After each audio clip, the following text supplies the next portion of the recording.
Finally সব tour ব্লগগুলা শেষ করে আজকে আমি এই বছরের প্রথম রমজানের ব্লগটা আপনাদের সাথে শেয়ার করতে যাচ্ছি। সো ফ্যামিলিকে ছাড়া এবছর প্রথম রমজানটা সেহরি থেকে ইফতার পর্যন্ত আমার কেমন কাটলো সবকিছু মিলিয়ে থাকছে আমার আজকের এই ব্লগটা। আশা করছি আজকের এই ব্লগটা আপনাদের কাছে অনেক বেশি ভালো লাগবে। সো রমজানের শুভেচ্ছা জানিয়ে আজকের ব্লগটা শুরু করছি। সো হ্যালো ভিউয়ার্স, আসসালামু আলাইকুম, welcome back to my channel beauty blogger Purna. আশা করছি সবাই খুব ভালো আছেন, আমি আলহামদুলিল্লাহ ভালো আছি। আজকের ব্লগটা হচ্ছে রোজার আগের দিনের ব্লগ, লাইক যেদিন সবাই সেহরি খাবে ওই দিনের ব্লগটা আর কি। সো আমি এই ব্লগের মধ্যেই আমার সেহরি থেকে একদম ইফতার পর্যন্ত মানে মোটামুটি 2 দিনের ব্লগটা শেয়ার করে দিচ্ছি। তো সকাল সকাল ব্লগ শুরু করে দিলাম। রুমের মধ্যে এত বেশি রোদ আসতেছিল, আমার না মানে রোদ পোহানোর জন্য অন্য কোথাও যেতেই হয় না, বাইরে যেতে হয় না, না ছাদে যেতে হয়, রুমের মধ্যে অনেক সুন্দর রোদ আসে। আর রুমে এত সুন্দর রোদ পেয়ে তো আমি আমার যত বালিশ আছে সবগুলা বালিশ রোদে দিয়ে দিলাম একদম রুমের ফ্লোরের মধ্যে। তারপর হচ্ছে কি আমার পুতুলটাকে একটু রোদ লাগিয়ে নিলাম। আর এই জিনিসটা আমি এনেছিলাম সাজিক থেকে আসার সময়, খাগড়াছড়ি থেকে। সো আমি যেখানে যাই না কেন আমার এরকম ম্যাগনেট কালেক্ট করতে খুব ভালো লাগে। এবার থেকে আমি ভাবছি যে যেখানেই যাবো একটা করে ম্যাগনেট কালেক্ট করব, যেটা আমি গত 20টা ট্যুরে ভুলে গেছি। হোয়াট এভার, এবার থেকে যেখানে যাই না কেন ম্যাগনেট কালেক্ট করার ট্রাই করব। তারপর আমি একটু নিচে যাচ্ছিলাম। আজকে সকালবেলা খাবার খুবই হালকা পাতলা করছি, অ্যান্ড হালকা পাতলা খাবার খেয়ে আমি অলরেডি জিম করে চলেও আসছি, সেটা আর শেয়ার করতে পারি নাই। আর এখন একটু নিচে যাচ্ছি আমার দুপুরবেলা খাবারটা কেনার জন্য। আমি একদমই ভুলে গেছিলাম জিম থেকে আসার সময়, আদারওয়াইজ আমি জিম থেকে আসার সময় কিনে নিয়ে চলে আসতাম। সো আমি অনেকদিন ধরে যেহেতু এই টাইপের খাবার খাওয়া হচ্ছে না অ্যান্ড অনেক কন্ট্রোলের মধ্যে আছি, বাট আজকে ভাবলাম কি আর হবে, একটু খেয়ে নেই যা মন চাচ্ছে আর কি। আর যেহেতু কালকে থেকে রোজা, এই টাইপের খাবার দাবার আমি এমনিতেও অ্যাভয়েড করবো, তাই ভাবলাম আজকে লাস্ট দিনে একটু পেট পূজা করে নিই। আর ভাববেন না আমি পুরাটা হচ্ছে গিয়ে একবারেই খেয়ে ফেলছি। আমি লিটারেলি 2টা রুটি খেতে পারছি অ্যান্ড অর্ধেকটা গ্রিল দিয়ে, বাকি পুরাটাই হচ্ছে গিয়ে আমি প্যাকেট করে আবার ফ্রিজে রেখে দিয়েছি, কারণ আমি একসাথে এত খাবার খেতে পারি না।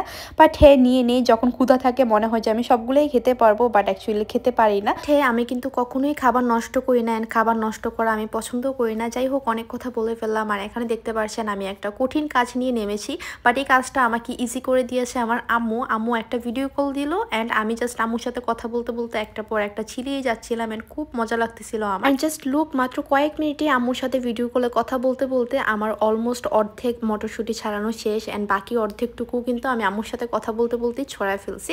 এখন আপনারা অনেকে বলতে পারবেন যে আমি একা মানুষ, এত মটরশুঁটি দিয়ে কি করবো। যেহেতু মটরশুঁটি সবসময় পাওয়া যায় না, এটা যেহেতু সিজনাল সবজি, সো আমি হচ্ছে একটু ফ্রোজেন করে রাখবো। আর বেশিটুকুই হচ্ছে গিয়ে আম্মুর জন্য আমি বক্সে করে রেখে দিব, যেটা হচ্ছে আমি যখনই কুমিল্লা যাই আম্মুর জন্য নিয়ে যাব। কারণ আমাদের ওইখানটাতে না মানে মটর খুব কম চাষ করা হয়, মেবি মটর খুব অ্যাভেলেবেল না, ঢাকাতে যেরকম অ্যাভেলেবেল আর কি। সো আমি সুন্দর করে ছাড়াই টাড়াই আম্মুর জন্য নিয়ে যাবো আর কি। আম্মু বলছিল অবশ্য যে কাঁচাই নিয়ে আসতে, মানে ছাড়ানো ছাড়াই নিয়ে আসতে আর কি। বাট আমার মনে হয়েছিল যে এগুলো তো আম্মুকে আবার পরবর্তীতে ছাড়াইতে হবে, আমি ছাড়াই নিয়ে যাই। তারপর আমার সবচেয়ে পছন্দের সময় মানে সন্ধ্যার সময় এক কাপ চা খেলাম খুব মজা করে। আর আজকে আমার বের হওয়ার প্ল্যান ছিল, যেহেতু কালকে থেকেই রমজান শুরু, সো কালকে আমি যখন তখন চাইলে আমি বের হতে পারবো না খুব ইজিলি। সেজন্য ভাবলাম আজকে যেহেতু ফ্রি আছি, আজকে আমাদের দুজনেরই কাজগুলো আমরা কমপ্লিট করে ফেলি। আর তার খুব ইমার্জেন্সি একটা ড্রেস কিনতে হতো। আর আমি আসছি, আমি অনলাইনে বেশ কয়েকদিন ধরে আম্মুর জন্য একটা শাড়ি দেখতেছিলাম। সো একটা পেজ আমার খুব পছন্দ হয়েছে, সো তাদের আবার শপও আছে সীমান্ত সম্বারে। দেড় সয় ভাবলাম আমি যেহেতু এই পাশে আসবো, আমি একবারে শপটা ভিজিট করি, দেন পছন্দ হলে আমি কিনে নেব। আমি ওরকম প্রিপারেশন নিয়ে কিন্তু আসছিলাম। আর আমার সাথে আমার যে পিচি বোন আসছে, মানে আমার ভার্সিটি জুনিয়র অলসো, সে আমার ছোট বোন থেকে কোনো অংশে কম না। সে হচ্ছে যে ড্রেসটা কিনবে, আমি চাচ্ছিলাম যে তার ড্রেসটা আগে কিনে ফেলি, তারপর হচ্ছে গিয়ে আমি আম্মুর ওই দোকানটাতে যাবো আর কি, আম্মুর শাড়ির দোকানটাতে। তো প্রথমে চলে আসলাম আমার পার্সোনালি খুব পছন্দের একটা শপ, যেটা হচ্ছে জারা জোন, যেটা মানে অফলাইন থেকেও অনলাইনে বেশি ফেমাস আর কি। সো এখান থেকে আমার ওই জুনিয়রটা একটা ড্রেস নিয়েছে, অ্যান্ড এখানে ড্রেসগুলো এত ডিজাইনার আর এত সুন্দর ছিল, আমি চিন্তা করেছি ঈদে এই দোকান থেকে একটা ড্রেস নিবই, হোয়াট এভার সেটা আমি অনলাইনে অর্ডার দিই বা হচ্ছে গিয়ে ফিজিক্যাল এসে দেখি। তারপর আমি চলে আসি আম্মুর জন্য যে শাড়িগুলো আমি দেখে রাখছিলাম সেগুলো দেখার জন্য। টু বি অনেস্ট, অনলাইনে একটা জিনিস দেখতে বা মানে চোখের দেখা যেরকম লাগে, সরাসরি জিনিসটা কিন্তু টোটালি একটু ডিফারেন্ট থাকেই, টোটালি না হলে একটু না একটু ডিফারেন্ট পাবেনই আপনারা।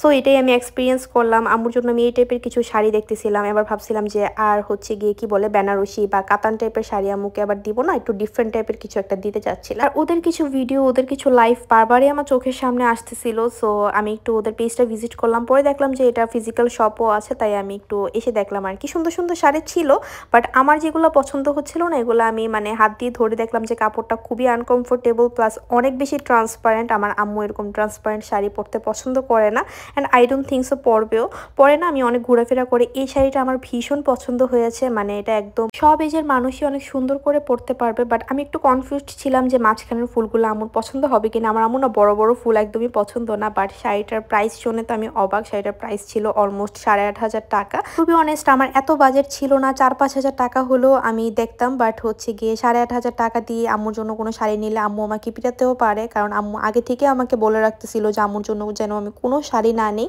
আর নিলেও যাতে একদম সুতির কোনো কাপড় টাইপের কোনো শাড়ি নিই যেটা আম্মু হচ্ছে গরমে পরতে পারবে। যাই হোক, পরে ওই শাড়িটা ছাড়া আমার আর অন্য তেমন কোনো শাড়ি পছন্দ হয় নাই। শাড়ি পছন্দ হলেও মানে ডিজাইন পছন্দ হয়, বাট কাপড়টা পছন্দ হয় না, এই হচ্ছে অবস্থা। পরে আর কিছু না নিয়ে চলে আসি, আর আমার ছোট বোনের শপিংটা শেষ করি। আর শপিং টপিং শেষ করার পর আমরা অনেকক্ষণ রিক্সাতেও ঘুরি, তারপর একটু চা খাই, লেকে যাই, একটু হাঁটাহাঁটি করার পর তারপর বাসাতে আসতে আসতে মোটামুটি রাত হয়ে যায়। আর যেহেতু আজকে রাতেই সেহরি খাওয়ার টাইম, সেই জন্য রাতের বেলা আমি আর তেমন কিছু খাবো না, মানে রাতে ভাত খাবো না, একেবারে হচ্ছে কি ভোর রাতে বা একটু লেট নাইটে ভাত খেয়ে ঘুমাই যাবো, এরকম একটা প্ল্যান আছে। বাট বাসায় আসার পর দেখলাম আমার ভালোই ক্ষুধা লাগছে। পরে হচ্ছে গিয়ে আমি একটা ইনস্ট্যান্ট স্যুপ বানাই ফেলি। আমি সবসময় এই টাইপের স্যুপগুলো খেতে পছন্দ করি, বাট বুঝলাম না যে আজকেরটা এত স্পাইসি ছিল। যদিও স্যুপের প্যাকেটের গায়ে লেখা ছিল যে এখানে একটা ডিম ফাটিয়ে দিতে হবে, বাট আমার না স্যুপের সাথে ডিমটা একদমই পছন্দ না। অ্যান্ড কাঁচা ডিমটা একটা স্যুপের মধ্যে জাস্ট দিয়ে নেড়ে ফেলা, এই জিনিসটা আমার কেমন জানি লাগে, সেই জন্য আমি আর ডিম দিই নেই।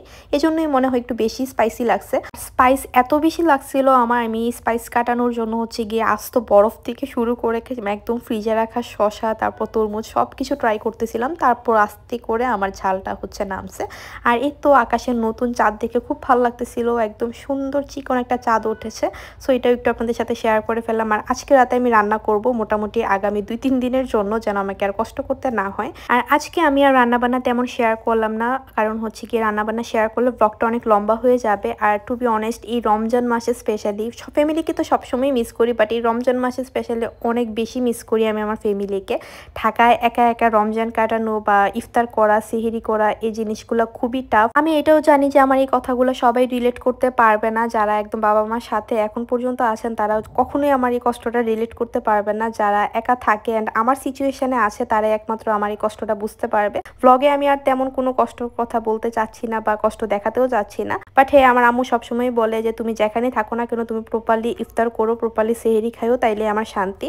সো আম্মুকে দেখানোর জন্য হলেও আমাকে প্রপার একদম প্লেট টেট সাজায় তারপর সেহরি বা ইফতার করতে হয়। আর এই হচ্ছে আমার আজকের ইফতার। ইফতারের আগে আমি সারাদিন কোনো ভিডিও করি নাই, কারণ প্রথম দিকে রোজাগুলোতে এমনিতেও কিন্তু শরীরটা অনেক বেশি খারাপ লাগে, অ্যান্ড অ্যাকচুয়ালি আমার শরীর খুবই খারাপ ছিল, দ্যাটস ওয়াই সারাদিন আর তেমন কোনো ভিডিও করা হয় নাই। তাই ভাবলাম যে ইফতারটা শেয়ার করি, যেহেতু প্রথম রমজান, অ্যান্ড আমি ট্রাই করবো রমজান মাসে একটু রেগুলার ব্লগ আপলোড করার। সো যাই হোক, ইফতারের পর আমি একটু আনারস খেয়ে নিলাম, যেহেতু আমার এমনিতেই সারাদিন অনেক ফল খাওয়ার অভ্যাস, আর যেহেতু রোজার মাসে আমি সারাদিন খেতে পারছি না, সেই জন্য আমি ট্রাই করছি ইফতারের পর অনেকগুলো ফল যেন আমি খেতে পারি। তারপর ভিডিও এডিটিং, ভিডিওতে ভয়েস দেয়, আপনাদের সাথে ব্লগ শেয়ার করা, সব কাজটা শেষ করে আমার হাতের সব কাজ শেষ করে এখন আমি ফ্রেশ হয়ে নিলাম। অ্যান্ড এখন আমি যাব জিমে। রমজান মাসে আমি জিমটা রাতে করতেছি, মানে 10টা থেকে 12টা বা হচ্ছে কি 9টা থেকে 11টা, এই টাইমটাতে জিম মোটামুটি 1টা-2টা পর্যন্ত খোলা থাকে। সো এটা কোনো প্রবলেম নাই। আর জিম যেহেতু আমার বাসার পাশেই, মানে যেতে মাত্র 5 মিনিট লাগে, সো এটা কোনো প্রবলেম হয় না আর কি।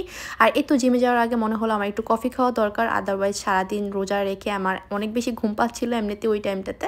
সো আমি একটু কফি বানিয়ে নিলাম, আর কফিটা খেয়ে এখন ডিরেক্টলি চলে যাব জিমে। আর জিমে কিন্তু আজকে আমার একটা নতুন ফ্রেন্ডও হয়েছে, আপনাদের সাথে শেয়ার করছি। আর এই যে দেখেন, এই হচ্ছে আমার নতুন একটা ফ্রেন্ড। কোনো একটা ভাইয়ার সাথে এই বাবুটা আসছিল, অ্যান্ড আমি জিমে ঢোকার পর থেকে এই মেয়েটা যে আমার পিছু লেগেছে, মানে আমি যতক্ষণ জিমে ছিলাম ও আমার পাশাপাশিই ছিল, কারণ ওর মেন আকর্ষণ ছিল আমার মাথার ছোট্ট একটা ক্লিপ, ওর খুব বেশি পছন্দ হয়েছে, অ্যান্ড বারবার ওটার প্রশংসা করতেছিল।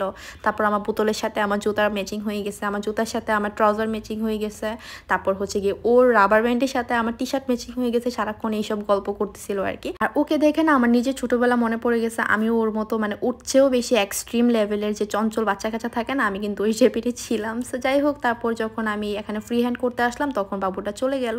আর এই ছিল আমার আজকের প্রথম রমজানের প্রথম ব্লগ। কেমন লেগেছে কমেন্ট করে জানাবেন, তাহলে আমি নেক্সট সবগুলো রমজানই ব্লগ বানানো ট্রাই করবো। আজকের মতো এখানে বিদায় নিচ্ছি। আল্লাহ হাফিজ।